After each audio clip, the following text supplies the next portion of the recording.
నా కవిత పేరు దేశద్రోహులు. గగనమెత్తున గాలిపటానికి ఎన్ని చీరికలు, గమనానికి చేరిన రైలుకు మలుపులెన్నో, చెంగున ఎగిరే చేపలకు కులగాలాలెన్నో, కొంగలు కొంటెముక్కుల దాడులెన్నో.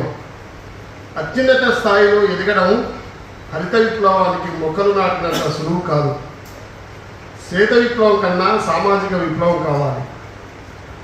శిఖరాగ్రానికి చేరిన చెప్పులు లేస్తుంటాయి.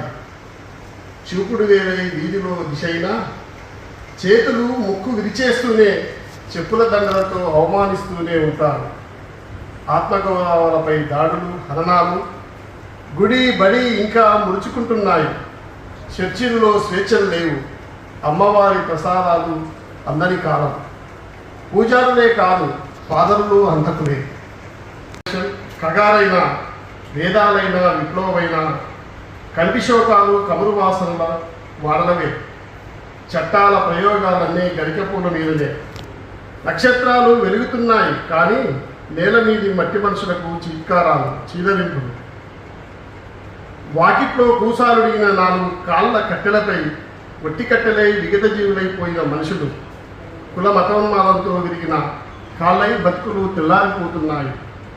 పెరిగిన బంగారం ధరల్లా కులదారులు, అత్యాచారాలు, హత్యలు, వేధింపులు, అంటరానితనాలు బంగారానికి ధరల్లా కూలిపోతున్నాయి.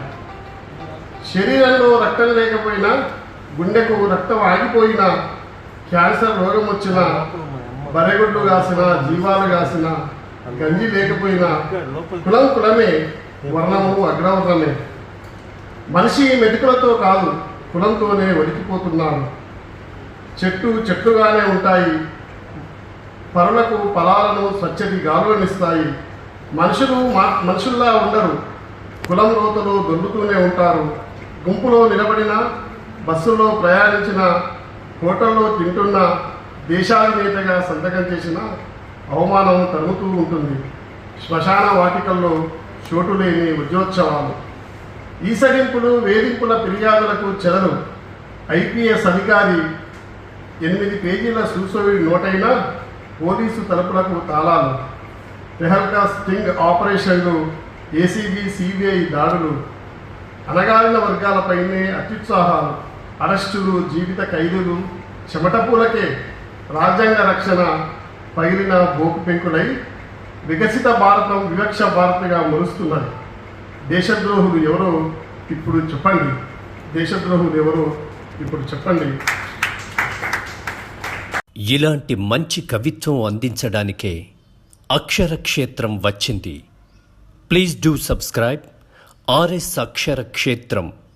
మన కవిత్వం మన ఛానల్.